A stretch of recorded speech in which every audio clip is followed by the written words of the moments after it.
આજે મારા ઘરે ભાત બચી ગયા હતા અને બાળકોને પણ બહુ જ ભૂખ લાગી હતી. તો આજે મેં ભાતની એકદમ નવી રેસીપી શેર કરી છે. તો ચાલો આપણે ફટાફટ રેસીપી સ્ટાર્ટ કરી લઈએ.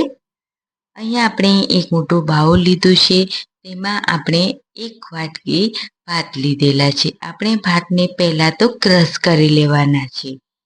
અહીંયા હું બધા જ ભાતને એકદમ સરસ રીતે મેશ કરી લઈશ. તમે પછી પણ મેશ કરી શકો છો, બટ અત્યારે આપણે મેશ કરી લેવાના, જેથી આપણને પાછળથી પ્રોબ્લેમ ના આવે. તો અહીંયા આપણે બધા જ ભાતને એકદમ સરસ રીતે મેશ કરી લીધા છે.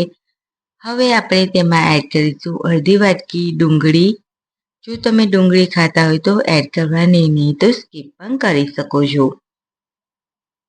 હવે આપણે તેમાં ધાણા, લસણ, આદુ મરચાં લસણની પેસ્ટ, કેપ્સિકમ, લીલા મરચાં એડ કરીશું. 1 ચમચી જીરું, 1 ચમચી અજમો, 1 ચમચી મીઠું, 1 ચમચી ધાણા જીરું પાવડર, અડધી ટીસ્પૂન હિંગ, 1 ચમચી ગરમ મસાલો પાવડર, 1 ચમચી લાલ મરચું પાવડર, અડધી ટીસ્પૂન હળદર પાવડર અને શેકેલા જીરાનો પાવડર 1 ચમચી એડ કરીશું. અહીંયા આપણે 1 ચમચીથી ઓછો લીંબુનો રસ એડ કરીશું.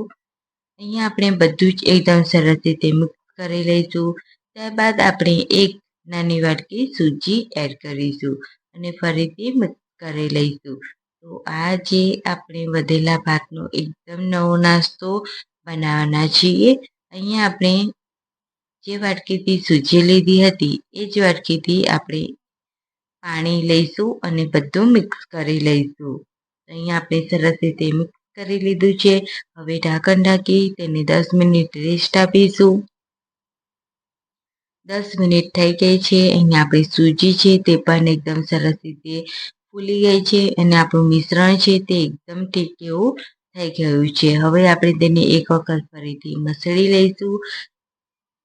ત્યારબાદ આપણે આ રીતે નાના બોલ્સ બનાવીને તૈયાર કરીશું. તો તમે જોઈ શકો છો એકદમ સરસ એવા બોલ્સ બનીને તૈયાર થઈ ગયા છે. અહીંયા મેં અપ્પે પેન લીધો છે. તેમાં આપણે તેલ એડ કરીશું, અડધી ટીસ્પૂન. ત્યારબાદ તેમાં આપણે રાઈ એડ કરીશું અને તલ પણ એડ કરીશું.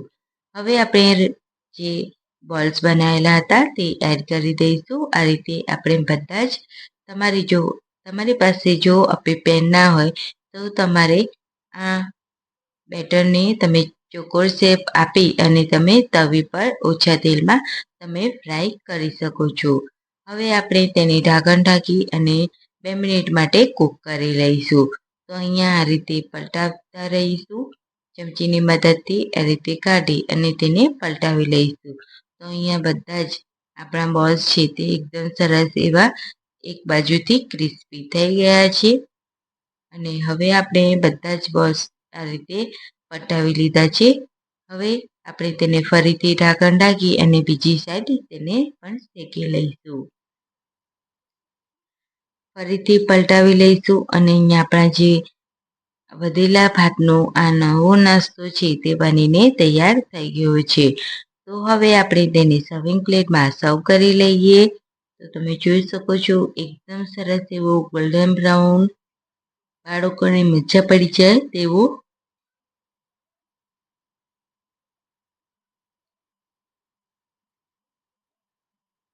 અહીંયા હું તમને તોડીને પણ બતાવું તો તમે જોઈ શકો છો એકદમ સરસ એવો આ નાસ્તો બનીને તૈયાર થઈ ગયો છે.